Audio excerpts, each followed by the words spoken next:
Oh my God, we are so back. We are back, baby. We are so back. Comcast said, you two, we're going to have to try to mend some cliche fences, and you two are going to go in there and you're going to try to tamp it down. Because Comcast knew the next day they were going to announce that MSNBC is vapor. So there is just more and more good news piling in ever since that fateful day a couple weeks ago, as of the recording of this video, where Donald Trump was reelected president of the United States. It just keeps getting better and better and better. And the greatest news of all right now is that apparently it's being reported that MSNBC is on the verge of being shut down. That's right, Joy-Ann Reid, Rachel Maddow, all of them, they are about to go kaput. Apparently Comcast is looking to sell all of the assets here just because of how ridiculously bad their ratings have gotten and just how they got caught with their pants down at the election with all of their BS rhetoric. And they are actually really the leaders right now of the rhetoric and the narratives that are going to prevent Democrats from winning ever again.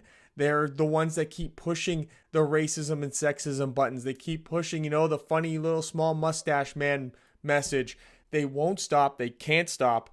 They just can't stop lying. They can't stop projecting. They just can't stop it. And it's finally looking like it's going to come and bite them in the booty.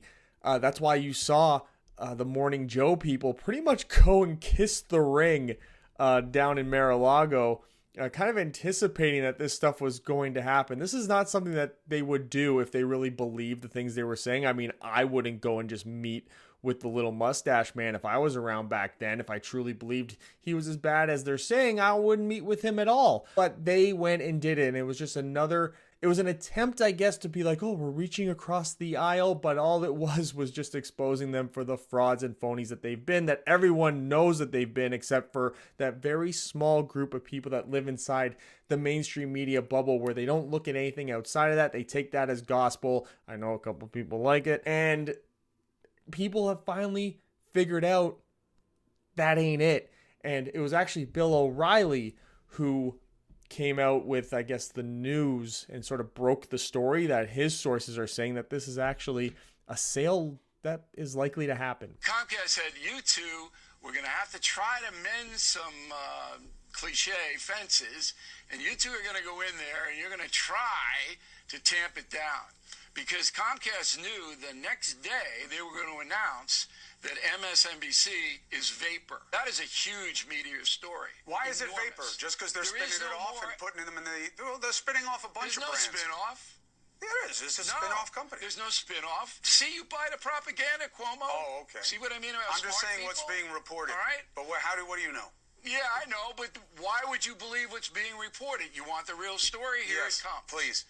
So they're uncoupling their word, Comcast, MSNBC from NBC News. That means MSNBC has no resources at all. None. They're not going to be able to pay these people millions of dollars, Rachel Maddow, whatever she's making. NBC News is saying, we don't want you around.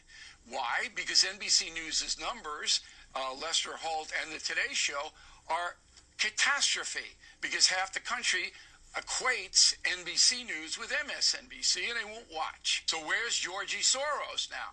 Georgie's buying radio stations. You can get MSNBC for nothing. They'll give it to you. They don't want any more of this. Why? Because it's hateful. Not because it's so far left. The whole NBC Comcast hierarchy is far left. But it's hateful. They hate Trump. They hate people who vote for Trump. Everybody knows that. And you know what's next? The View. ABC News is going to have to cut ties with The View. And you can even see a story that they ran where it says liberals tune out. MSNBC hosts, including Lawrence O'Donnell, Joy Reid, Alex Wagner, have seen their primetime ratings disintegrate by a whopping 54% in the post-election period as liberal viewers choose to ignore the reality of Trump's reelection. I don't know if it's necessarily to ignore the reality of Trump's reelection. I think it's just a matter of they finally looked at these people who they trusted to give them the news and realized that they were liars.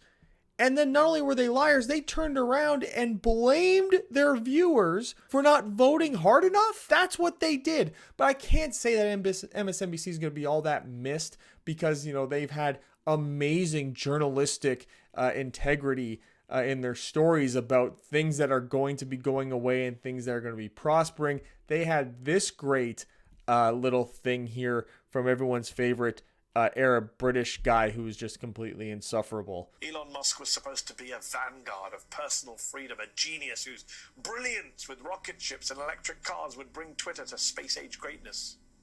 Instead, the microblogging platform that once enabled regular people to speak truth to power, the very powerful networking and organizing tool that helped to herald in the Arab Spring and the summer of racial justice protests, that social media network that made the world a little smaller is now on the brink of collapse, technologically, economically, and culturally. To Tulsi Gabbard potentially having access to national security information, and Russia loves it, loves her. And I actually think almost more than Matt Gaetz, Tulsi Gabbard's appointment is devastating. Tulsi Gabbard's nomination, as much as she says that she's an anti-war person, she's not. Yeah. She supports very pro-war individuals. Including abroad. in Syria. And let's be very clear, a Tulsi Gabbard nomination is a pro-war nomination. Yes. The former and future president is moving quickly to fill the clown car and round out his cabinet before he changes his mind and fires them all. Moments ago, Trump announced that he has selected Fox Weekend morning show host, you can't make this up, Pete Hegseth, to serve as Secretary of Defense, because why not? So isn't the irony amazing that MSNBC is about ready to get shut down? Joy-Ann Reid and Rachel Maddow are about to be going from making allegedly 77 cents on the dollar to 0 cents on the dollar. Isn't that great? And we're going to be missing out on like Mehdi Hassan and, you know, the Morning Joe and all that. While Elon Musk's Twitter is going to continue to prosper after all the advertisers come crawling back with their tail in between their legs. Oh, I'm so sorry, Mr. Musk. I'm so sorry.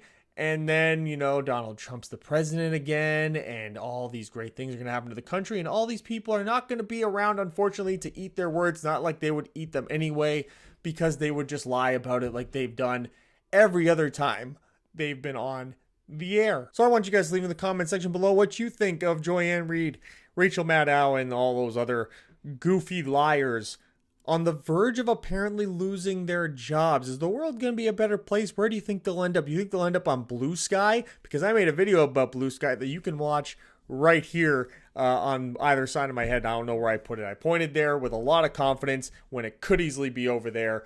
But I will see you guys with the next video next time. Check that one out. But check out how good Blue Sky is for Democrats.